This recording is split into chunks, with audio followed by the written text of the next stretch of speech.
আসসালামু আলাইকুম। আশা করি সকলে ভালো আছেন। অবশেষে প্রিয় বাংলাদেশ, প্রিয় মাতৃভূমি ছেড়ে চলে যাওয়ার সময় হয়ে গেল। আজকে দুপুর ২টায় হচ্ছে আমার ফ্লাইট। এজন্য সকাল সকাল বাসা থেকে বেরোয় পড়লাম। সাথে আমার বন্ধুরা আছে, ওরা আমাকে এয়ারপোর্ট পর্যন্ত পৌঁছে দেওয়ার জন্য আমার সাথে যাচ্ছে। প্রথমবারের মতো দেশের বাইরে যাচ্ছি, এজন্য এজেন্সি থেকে বলা হয়েছে যে ৩ ঘন্টা আগে এয়ারপোর্টে ঢুকতে। তো দেখতে পারতেছেন যে আমরা এয়ারপোর্টে অলরেডি পৌঁছেই গেছি। ভিডিও অনেক লং হবে বিধায় অনেক অনেক দৃশ্য কেটে দেওয়া হয়েছে। তবে এয়ারপোর্টের ভিতরেকার গুরুত্বপূর্ণ দৃশ্যগুলো আপনাদের মাঝে তুলে ধরার চেষ্টা করব। কোথায় কিভাবে কি করতে হয় অবশ্যই জানার চেষ্টা করব যতটুকু সম্ভব। ফাইনালি বন্ধুদের থেকে বিদায় নিয়ে আমি এয়ারপোর্টের ভিতরে ঢুকতেছি, দেখতে পারতেছেন। এয়ারপোর্টে ঢুকেই আমাকে যেটা করতে হবে, গেটে যে কর্মরত রয়েছে তাকে আমি কাগজ দেখাইছি, আমার প্রয়োজনীয় যত ডকুমেন্টস আছে। দেন তারপরে হচ্ছে আমার পুরো ফুল বডি চেক আপ করছে, স্ক্যানার মেশিনে আমার লাগেজ দেখছে কোনো অবৈধ কিছু আছে কি না। তারপরে হচ্ছে আমার বিমানের যে টিকিট, সেই এয়ারলাইন্সের লাইনে দাঁড়িয়ে আমার লাগেজ বোর্ডিংয়ে দিতে হবে। তো এই জন্যই আমি লাইনে দাঁড়াইছি, দেখতে পারতেছেন আমার মতো আরও অনেকেই লাইনে দাঁড়াইছে যারা একই বিমানে যাত্রা করব। এখান থেকে আপনাকে বিমানের বোর্ডিং পাস দেওয়া হবে। দেন আপনার লাগেজ, সাথে কর সামান সব ওজন করা হবে। তারপরে হচ্ছে আপনার বোর্ডিং পাস ক্লিয়ার হলে আপনাকে যাইতে হবে ইমিগ্রেশনের জন্য। দেখতে পারতেছেন ওই বেল্টে করে তারা বিমানে আমাদের লাগেজ নিয়ে যাবে। এখানে অনেক লোক দাঁড়ায় রয়েছে, সবাই সিরিয়াল দিয়ে। দেন আমার কাজ শেষ, তাই আমি ইমিগ্রেশনে চলে আসলাম। ইমিগ্রেশনেও এসে লাইনে দাঁড়াতে হয়েছে। এখানে মূলত ভিডিও করতে দেয় না, তারপরেও আমি হালকা পাতলা ভিডিও নিলাম। তো এখানে আপনাকে কিছু প্রশ্ন করবে, প্রশ্নের উত্তরগুলো সঠিকভাবে দিতে হবে। আপনার নাম, ঠিকানা, বাবার নাম এগুলোই জিজ্ঞাবে। দেন তারপরে আপনাকে যাইতে হবে যে বিমানে আপনার টিকিট কাটা হয়েছে ওই বিমানের কাউন্টারে বা ওয়েটিং রুমে। আমার হচ্ছে গেট রুম ছিল হচ্ছে 7, তাই আমি খুঁজে 7 নম্বর গেটে গেলাম। দেন ওইখানে দেখতেছেন মনিটর, ও কীভাবে আপনাকে চেক আপ করে, লাস্ট চেক আপ যাকে বলে, যেখানে চেক আপ করে আপনাকে ভিতরে ঢোকাবে। তো ওইটা মনিটরে দেখাচ্ছে। তার আগে আবার আমরা লাইনে দাঁড়াবো, দেন তারপর ভিতরে ঢুকবো। এখানে আপনার প্যান্টের বেল্ট, মানি ব্যাগ, জুতা, মোবাইল ফোন সব কিছু মেশিনে দিয়ে আপনার বডি ফুল চেক আপ করে দেন আপনাকে ভিতরে ঢোকাবে। তারপরে আপনি আপনার বিমানের জন্য অপেক্ষা করবেন। আপনার টাইম হলে তখন আপনাকে তারা ডাকবে। দেখতে পারতেছেন আমরা ওয়েটিং রুমে বসে আছি, আমাদের বিমান এখনও আসে নাই, এজন্য সবাই ওয়েটিং রুমে বসে রয়েছি। আমাদের হাতে অনেক সময় রয়েছে।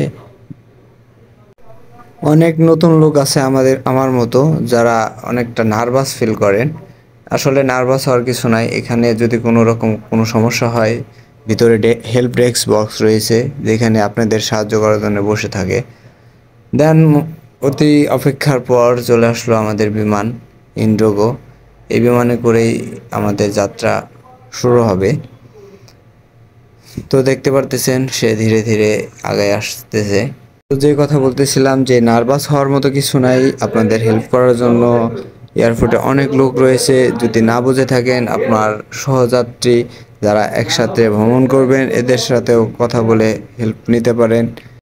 ভিতরে অনেক অফিস সহকারী কর্মকর্তারা, অফিসাররা রয়েছে, এদের কাছেও আপনি হেল্প নিতে পারেন। দেখতে পারতেছেন যে আমার যে সহযাত্রী সহপাঠী তারা সবাই অতি আগ্রহের সাথে বসে রয়েছে। সবাইকে ডাক পেয়ে দেন হচ্ছে আমরা ভিতরে যাব। তো ফাইনালি আমাদের ডাক পড়ে গেল জোন অন, আর আমার সিট জোন অনেই ছিল, এজন্য আমি সবার আগে সিরিয়ালের দ্বারাই পড়েছি। এখন আমরা ধীরে ধীরে ভিতরে যাব, এক এক করে ভিতরে নিবে। তো আমরা এখন বিমানে ওঠার জন্য প্রস্তুত, সবাই ধীরে ধীরে বিমানের দিকে এগিয়ে যাচ্ছি। তো জানি না ভিতরে ফোন ইউজ করতে পারবো কিনা বা ভিডিও করতে পারবো কিনা। তবে যদি ভিডিও করার সুযোগ থাকে অবশ্যই আপনাদেরকে আপডেট দিতে থাকবো, আর কোথায় কিভাবে কি করতে হয় জানাতে থাকবো। দেখতেছেন যে সামনে এক অফিসার আমাদেরকে আবার আমাদের প্রয়োজনীয় কাগজপত্র চেক আপ করে ভিতরে পাঠাচ্ছে। এখান থেকে বোর্ডিং কার্ডের একটি অংশ তারা কেটে রেখে দেয়। দেন আমরা এখন বিমানের দিকে আগাচ্ছি। নিজের দেশ ছেড়ে যাওয়ার যে ব্যাপারটা, এটা শুধু একমাত্র প্রবাসীরাই বোঝে। যাই হোক, ফাইনালি আমরা বিমানে দেখা পেয়ে গেলাম। অবশেষে আমরা বিমানে ঢুকতেছি, দেখতে পারতেছেন। অবশ্য ভিডিও করা নিষেধ, বারবার বলতেছিল স্যার ভিডিও করেন না, তারপর আমি ভিডিও নেওয়ার ট্রাই করলাম। এখন সবাই সবার সিটে যাওয়ার জন্য সিট নাম্বার খুঁজতেছি। উপরে দেখতেছেন লাগেজ দেওয়ার যে ব্যাগ রাখার যে জায়গাটা, সেখানে সবার সিট নাম্বার লেখা আছে। ফাইনালি আমি আমার সিট খুঁজে পেলাম। দেন আমার ভাগ্যটা এতটাই ভালো যে আমি বিমানের যে সিটটা পেয়েছি, এখান থেকে মোটামুটি বাইরে সব দৃশ্য দেখা যাবে। অবশ্যই আমি বিমান যখন আকাশে উড়বে তখনকার দৃশ্য আপনাদেরকে দেখাবো। দেখতে পারতেছেন বিমানে কর্মরত যে মেয়েরা রয়েছে সবাই মিলে যাত্রীদেরকে হেল্প করতেছে।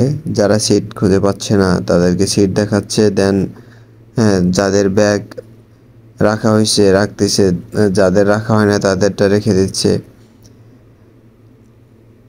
কোনো দরকার পড়লে, কোনো কিছু হেল্প চাইলে এদেরকে ডাকলে এরা অবশ্যই আসবে। এরা আপনাদের সেবা করার জন্য এখানে রয়েছে।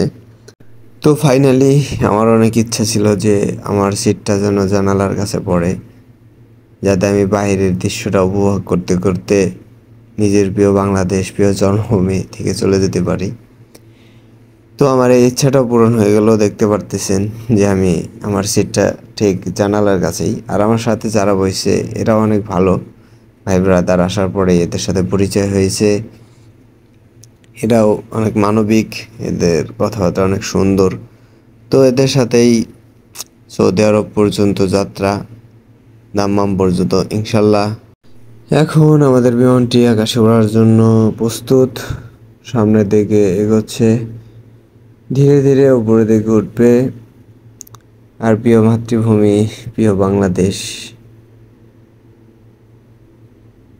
সত্যি আসলে আপনজন ছেড়ে চলে যাওয়া অনেক কষ্টকর। এটা প্রবাসী জানে যে আসলে নিজের আপনজন, নিজের দেশ রেখে অন্য একটি ভিন্ন দেশে অচেনা অজানা জায়গায় যাওয়ার যে কী কষ্ট। আসলে এটা আমি কখনো বুঝতাম না যখন আমার হাতে টিকিট দেওয়া হয়েছে, দেন এয়ারপোর্টে আসছি, বিমানে বসছি, তখন ধীরে ধীরে এগুলো ফিল করতেছিলাম যে আসলে আপনজন অনেক ম্যাটার করে।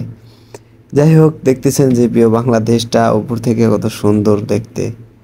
মিস করব বাংলাদেশকে, মিস করব আপনজনকে। ভালো থেকো প্রিয় মানুষগুলো, সবাই আমার জন্য দোয়া করবেন। যে উদ্দেশ্যে আমি সৌদি আরবে যাচ্ছি, আল্লাহ তাআলা যেন আমার সেই উদ্দেশ্যগুলো পূরণ করে। তো দেখতেছেন যে বিমানে বসে উপর থেকে আমাদের বাংলাদেশটা দেখতে কতটা সুন্দর। সত্যি বাংলাদেশ, বাংলাদেশি প্রিয় মাতৃভূমি আসলেই অনেক সুন্দর। তো আমরা ধীরে ধীরে মেঘের রাজ্যের দিকে যাচ্ছি। একটু পরে আরো সুন্দর দৃশ্য দেখতে পারবো ইনশাল্লাহ। আমার সাথের ভাইরাও আমাকে ভিডিও করতে হেল্প করতেছিল, দেখতেছেন যে আমার ভিডিওটা করে দিচ্ছে। তো ফাইনালি আমরা মেঘের রাজ্যে চলে আসছি। দেখেন উপর থেকে মেঘ কত কাছে, কত সুন্দর দেখতে। আসলে আল্লাহ তাআলার সৃষ্টি সবকিছু অনেক সুন্দর। আল্লাহ তাআলা এই পৃথিবীটাকেই এত সুন্দর করে তৈরি করছে, এই জন্যই এত সুন্দর। আমরা ধীরে ধীরে আরো উপরের দিকে উঠতেছি, দেখতে পারতেছেন। হাজারো কষ্ট দুঃখ রেখেও আমি এই মুহূর্তটাকে অনেক এনজয় করতেছিলাম। নিজেকে ঠিক রাখার জন্য, নিজেকে ভালো রাখার জন্য আমি আমার সহযাত্রীদের সাথে এই সুন্দর ভিউটাকে উপভোগ করতেছিলাম। তাদের সাথে ভালো একটা সময় কাটানোর চেষ্টা করলাম। তারপরেও আপনজন, প্রিয় মাতৃভূমি, নিজের বন্ধু বান্ধব, আত্মীয় স্বজন রেখে আসার যে কষ্ট, এটা আসলে বলে বোঝানোর মতো না। এই এনজয় ম্যাটার করে না এগুলোর কাছে। তবে সবসময় চাইবো যে আপনজন, প্রিয় বন্ধু বান্ধব, কাছের মানুষগুলো সবসময় অলওয়েজ ভালো থাকুক।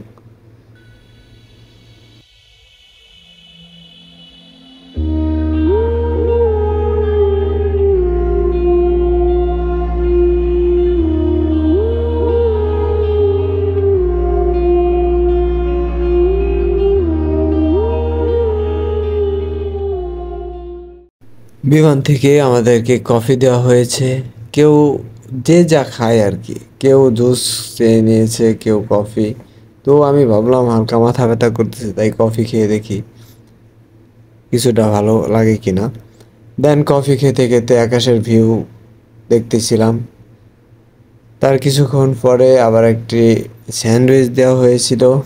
তো দেখা যাক খুলে যে স্যান্ডউইচটা আসলে খাওয়ার মতো কিনা। আমি যতটুকু জানি যে বিমানের জিনিস খাইতে অতটা ভালো লাগে না। তো দেখি খুলে যে কি হয়। তো দেখতে পারতেছেন যে আসলে ভুট্টা সেদ্ধ করে দিয়েছে ভিতরে, আর সম্ভবত শাক। এই হচ্ছে স্যান্ডউইচ। তারপরেও সবারই খিদা, দেখতে পারতেছেন খাইতেছে। ভাল লাগতেছে না অতটা খাইতে, তারপরেও খাইতেছে। তার রিয়াকশন দেখেই বোঝা যাচ্ছে। ইন্ডিগো লোকাল প্লেন হওয়ায় আমাদেরকে মুম্বাই ট্রানজিট হয়েছে, তাও 5 ঘন্টা, বেশি না। আবার এখানকার খাবার কোয়ালিটিও তেমন ভালো না, কারণ অল্প টাকার টিকিট, যেমন টাকা তেমন সেবা। তো ফাইনালি আমি ওয়াশরুমে যাইতে চাইছিলাম, তখন আমার পাশের লোকটা ভিডিও করে দিয়েছিল। তো দেখতে পারতেছেন আমরা উপরে উঠতে উঠতে অনেকটা উপরে উঠে গেছি। উপর থেকে দেখতে ভিউটা ঠিক এরকমই মনে হচ্ছে যে বরফের পাহাড়গুলো রয়েছে, কিন্তু আসলে বরফ নয়, এগুলো মেঘ। তো আমরা ভিডিও লং হবে বিধায় অনেক দৃশ্য কেটে দিয়েছি। দেন আমরা চলে আসছি ইন্ডিয়া, মুম্বাইতে। এখন আমরা সাগরের উপরে আছি, দেখতে পারতেছেন। আর অনেক লোক দেখা যাচ্ছে মুম্বাই নদীর পাড়ে। হয়তো বা এটা পিকনিক স্পট, দেখতে পারতেছেন ওইখানে অনেক লোক। তো মুম্বাই উপর থেকে দেখতে ঠিক এরকমই। আমরা কিছুক্ষণের মধ্যেই মুম্বাই এয়ারপোর্টে ল্যান্ড করব। প্লেন ধীরে ধীরে নিচের দিকে যাচ্ছে। তো সাথেই থাকুন। মুম্বাই এয়ারপোর্টে কোথায় কি করতে হয় অবশ্যই আপনাদেরকে দেখানোর চেষ্টা করব।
ফাইনালি আমাদের বিমানটি মুম্বাই এয়ারপোর্টে ল্যান্ড করেছে।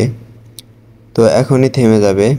দেখতে পারতেছেন সবাই সবার সিট বেল্ট খুলে প্রস্তুতি নিচ্ছে বের হওয়ার।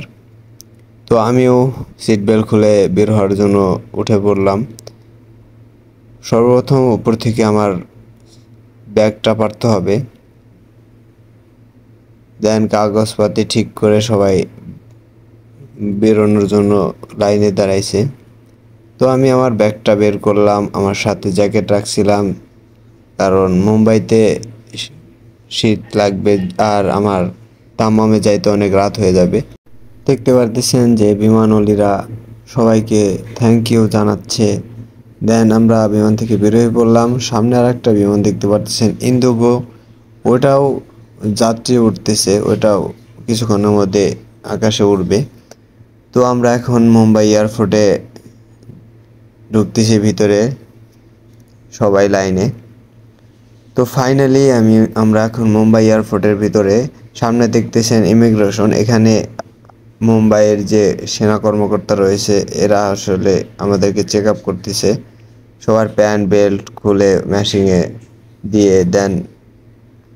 সেম বাংলাদেশে প্রসেসিং, ভয় পাওয়ার কিছু নাই, এরা হিন্দিতে কথা বলে।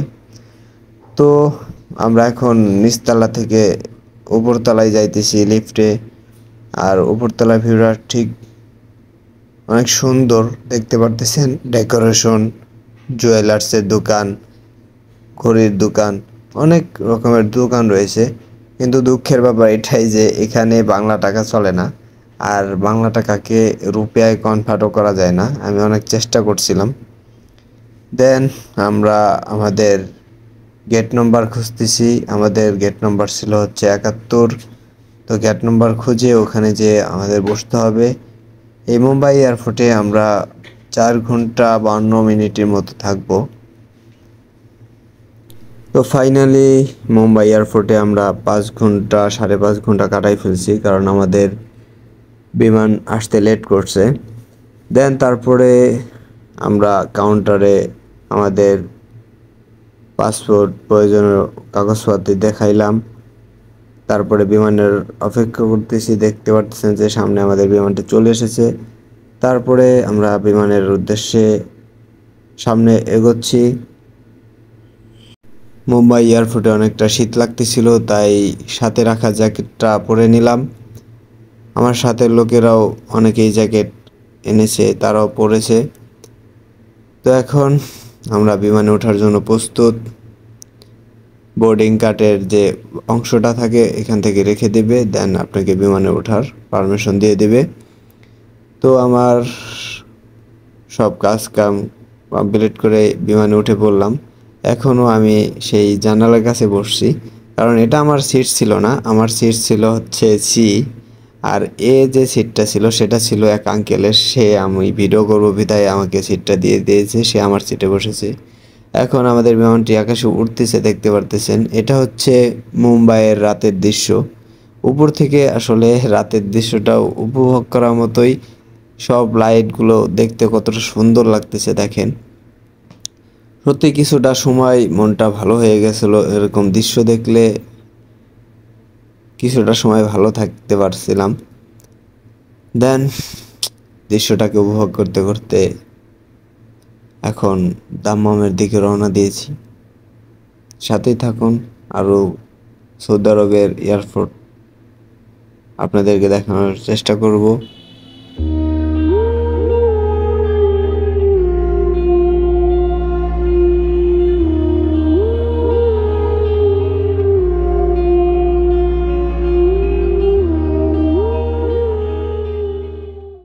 তো ফাইনালি আমরা সৌদি আরব দাম্মাম এয়ারপোর্টে চলে আসলাম। এখন যে ফুটেজটা দেখতে পারতেছেন এটা হচ্ছে সৌদি আরবের দাম্মাম শহর। তো আমরা উপরে কুয়াশা থাকায় ভিডিওগুলো নিতে পারিনি, কিছু দেখা যাচ্ছিল না এই জন্য। তো ফাইনালি আমরা এখন দাম্মাম এয়ারপোর্টে ল্যান্ড করব। দুঃখের ব্যাপার এই যে দাম্মাম এয়ারপোর্টের ভিডিও আপনাদের মাঝে শেয়ার করতে পারিনি, ভিডিও নিতে পারিনি। এখন আমরা বাসার দিকে রওনা দিয়ে দিলাম, ভাই ব্রাদার আসছে আমাদেরকে নিতে। তো ভালো থাকবেন, সুস্থ থাকবেন, আল্লাহ হাফিজ।